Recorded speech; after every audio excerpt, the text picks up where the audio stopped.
It's the Loose Cannon versus JSoccerMagazine. with a Cockney accent, but you're from Birmingham. How did that happen? Birmingham JSoccerMagazine. Oh, that sounds a lot better, you know, Alan Gibsonian from the J.Soccerist magazine in the worldist. Get on with it. All right, where are we? Because I'll get very, very confused looking at the cushions that say Nagai Stadium. We're not in Nagai Stadium, we're in Kincho Stadium. not Kyushu, is it? Kincho. Kincho. It sounds like kimchi. Nothing No. to do with the goalkeeper, is it? No. Kim. But he probably eats a lot of kimchi, but he's a very good goalkeeper, that Korean. Yeah, ain't No bad. wonder they sing his name all the time here in Osaka. And at the moment, Cerezo are winning 2-0. I was looking at our predictions, Alan, and well, needless to say, you fared a lot better than I did. At the moment, I'm losing by at least 3 to you. Shimizu against Urawa, we both got that wrong. What was the final score? We said it was going to be a home win, and it was, Alan. An away win. The Urawa Reds won 2-0 away at Shimizu Espos, and it seemed well deserved. And Kashima against Niigata. We both predicted a home win, and it was. An away win. Albirex Niigata won 1-0 against Kashima, and All right, all away from the bottom. Not bad. Yeah, so we better not give up our day jobs. But the other games, they've not been decided just yet. It's Kashiwa against Jubilo. And we predicted a home win, and the current score is 3-0 to the away team. So I think we can forget that one. And then we've got Kawasaki against Nagoya. We both predicted a draw, and at the moment it is. Kawasaki Frontale have just taken the lead, 1-0. Oh dear, oh dear, oh dear. So then we've got Kobe against Tosu, the bunch of Tosus, and I think we both predicted a home win. And it's an exciting 0-0 draw right now with about 10 minutes to go, I think. Actually, 4 minutes to go. 4 minutes, okay. And Hiroshima against Tokyo, we both predicted a home win, and how are we faring on that one? With 4 minutes to go, FC Tokyo are winning 1-0 away. Oh, wow. So basically we didn't get any right. But Gambo Osaka, you missed them out. Gambo Osaka 6, Consadole Sapporo 2 right now with a few minutes to go. Yeah, I didn't want to mention that because you got it right and I got it completely wrong. I said home win, now I changed my mind to a draw. And I said Gambo can't keep this one going. My prediction was actually 7-1, so 6-2 ain't that bad. In fact, I'm really hoping they get a 7th. Really should have put a quid on that, I hate to say it. But what about Omiya against Sendai? I predicted a draw, you predicted an away victory. And how's it standing? With 3 minutes to go, it is an away winning for Sendai, a 2-1 up. That's like Shuto heading or something like that. Winning. Cerezo Osaka are about to bring on Olympic hero Sugimoto. So, well, it's not going to make much difference, is it? 2 minutes to go and Cerezo winning this 2-0. I got that, by the way. Let's oh yes, you got that one too. That's another one you got. Home win. I put it down as a draw. Some unknown reason. I don't even know. So this was a complete washout for me this week. I've been pretty good up to now, 50% right. But had to happen sooner or later. But we're not really seeing a Yokohama goal happening sooner or later, are we? Well, not the way this is panning out. I think so, but Ono Yuji likes to take his free kicks, and in fact he's about to take a free kick from about 25 yards out. It's in a lovely position for him, but on the other hand, even if he gets this, Cerezo can take their time and play the game out and still win 2-1. So. And what about Nakamura? Do you think he's been influential today? Not at all. I didn't realise he was on the pitch until they subbed him. Well, he had a reasonable second period of the first half, but the first part of the first half he was completely anonymous. Yeah, as anonymous as we are in this stand, actually. He was anonymous and he was pretty, he was dire actually. I mean, everyone has an off day. Marinos are unbeaten in like 17 games, I reckon, so an away win, a home win prediction was quite brave, don't you think? But I think it was brave, and then they got 2 players come back from the Olympics, Cerezo? 3 technically. The guy who just came on as a sub, Sugimoto, did go to the Olympics, although when he went to the Olympics he played for Tokyo Verdy, but he's come back from loan after the Olympics. So three guys back from the Olympics. On the other hand, last week they all played and they should have won, but they lost to Jubilo 4-3. I think today they deserve this. Well, very much. I mean, I hate to say very much so, Brian, but your name's not Brian, but I would say... Famous last words. The ball is in the net for the second time by Yokohama F. Marinos, but again there's a foul. First one was offside, second time it's a foul. Yeah, they did get another ball in there, didn't they? They did, but Oguro was offside and he didn't complain. And now we're into added time. 5 minutes of lost time, though, as they say. Well, yeah, it looks like this time that I've gone head-to-head with you on the prediction stake. I've come out, well, not even a second-class citizen. I mean, I wouldn't be a citizen at all. I'd be a very small insect, I think.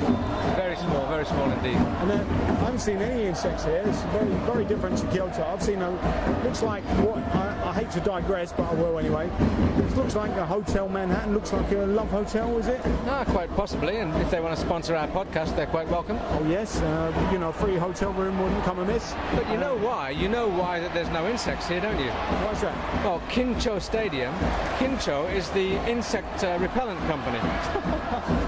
Really, Kincho make their money on it, so that's why it's a perfect advert for their stuff, I can't dispute it. I mean, I'm shocked by it.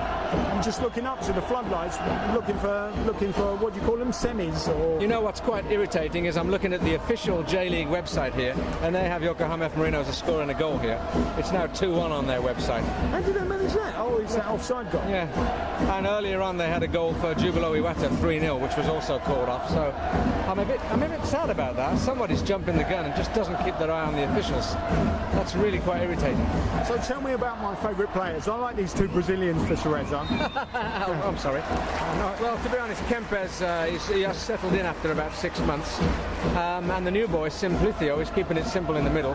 He came from Roma in Italy, and basically, I mean, the fact that he came from Roma in Italy and Serie A, where he has played quite a few games, it's not like he's been on the bench all the time.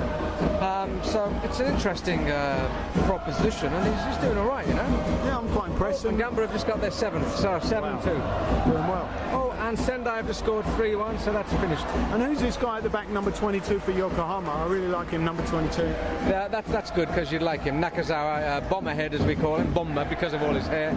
He's got about like 80 or 90 caps for Japan. Wow. So he obviously is a good player. You spotted that. Yeah, well, we'll see. I'm not that stupid, am I? So, well, on that note, is there anything else before we go that I need to add? It's been an interesting game. I mean, the best team won. Doesn't always happen. I suppose we could say, we could round up some results because Gamba 7, Sapporo 2, and Ie Naga has just scored a goal. He's first on his comeback to Gamba. Ie Naga, who's been in Spain and Cerezo and Korea in his last few years, but he's come back to Gamba on loan at now. But I'm sure the fans would like to keep him. And it's 7-2, so my 7-1 prediction wasn't really that bad, was it? It's a pretty good prediction. I mean, I would never sort of put a prediction on the scorelines though, because it's the hardest thing in the world. I mean, look at me. I was just predicting who's going to win, and that was hard enough. And normally I'll get 50% right with the J.League, but this time you said your form table's gone completely out the window, and I have to admit, it probably has. But you've got about 3 out of 9 or 4. And I've got 0, so. I think. I think we've got 3. We've got Sendai, Gamba, Cerezo. Yokohama nearly scored there. Not quite sure who that would have meant that if they'd scored there, then the J.League would have made it 2-2. Yeah, so that would have. The J.League official page has now put it back to 2-0, so they must have been all right. At least everyone made game, eh? So yeah, I can't see any change in this scoreline, and we're literally down to last seconds probably of the game. So you want to say your final goodbyes, but don't make it too final because we're coming back. Is that the final whistle? Oh no, it isn't. You're not going to say anything, are you? You just want to keep people listening to this, regardless. I feel like I missed something out that's very important, but I don't know what it is. It's one of those feelings. How about we mention that in an hour or two, Miyachi will be starting for Wigan. I can confirm that. I'm confident of that. Well, I'm pretty sure that Miyachi gets a starting place at Wigan today. Well, it's about time too, because seeing as he missed out completely, he's just getting up to speed in training apparently, according to Roberto Martinez, his manager. I find it a bit bizarre, and sometimes some of that kind of managerial talk slightly disbelief. Oh, and it's full time. Kawasaki Frontale 0, Nagoya Grampus 1. Bad result for Frontale, good one for Nagoya, and one that we got wrong. Yeah, yet another one. Full time is Gamba Osaka 7, Consadole Sapporo 2. I got that one, you didn't. Full time Omiya Ardija 1, Vegalta Sendai 3, with Hiroshima losing at FC Tokyo with about 30 seconds left. That means that Sendai and Reds, who beat S-Pulse earlier, are both closing in on the top spot as the J1 top team curse strikes again. So there's the final whistle. I I want to ask you at this stage, and with a lot of the results having already come in, what's the situation regarding Gamba? Have they actually got out of the bottom three? I believe that this will get Gamba out of the throw. No, because Albirex won as well. It'll get them closer to the safety, but Omir have lost, so they're dropping down like a big stone. Albirex and Gamba are the informed team now. They're pulling up a little bit. Cerezo have won too, which FC Tokyo looks like they're going to win. So it actually pulls 3 or 4 of these teams closer to Kashima Antlers. Still a few points clear, but so Gamba are how many points away from the? Don't ask me questions like sorry, that. Well, to be honest, you know they're going to be fine. They're going to be fine. Trust me. Yeah, well, do I trust you? I do. After you nearly predicting the result, I mean that was a crazy prediction, saying 7-1, and it turned out 7-2. Is it? They've had the final whistle there as well, have they? Yep, final whistle. Gamba 7, Sapporo 2. Hiroshima, Sanfrecce 0, FC Tokyo 1.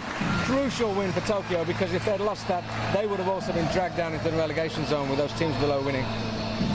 Sanfrecce, as I said, top team curse. It's getting really close at the top and at the bottom. So it's all very, very exciting stuff. So on that note, we will leave you and say bye. You don't know what? I'd just like to say that the pleasure's been all yours, Joe. No, it hasn't. It's been all yours. Thank you, and good night from Cerezo, Osaka. We're in the press conference. It's the Yokohama coach. It doesn't help that outside the door, about 3 yards outside the window, they're doing some huge interview of some player. You can hardly hear the guy, can you? The interview outside is louder than the one inside. Somebody's put their hand up and said yes to start with, because I could understand that.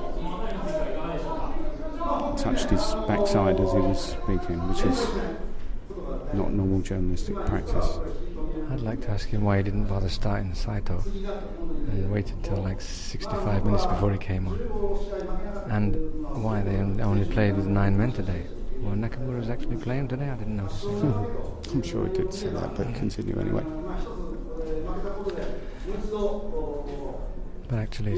But seriously, folks, he said that it's been a long time since we lost a game, and we've lost today, but we'll carry on. And we'll bounce back. We'll bounce back. You know, it's a game of 2 halves. Sick as a parrot. Blah blah blah.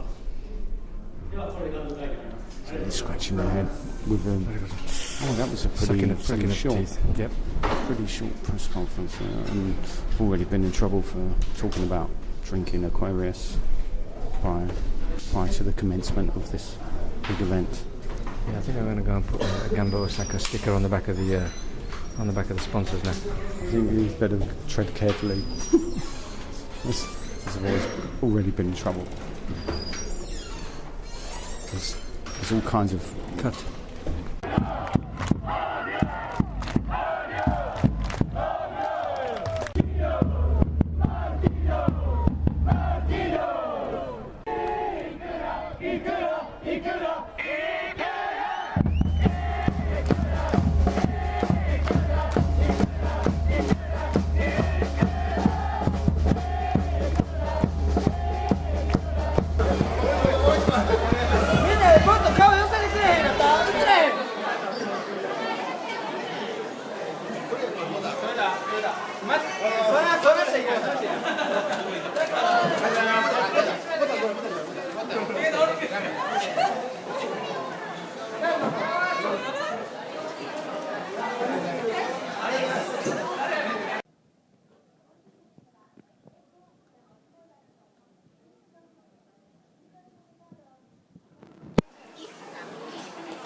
How long is it?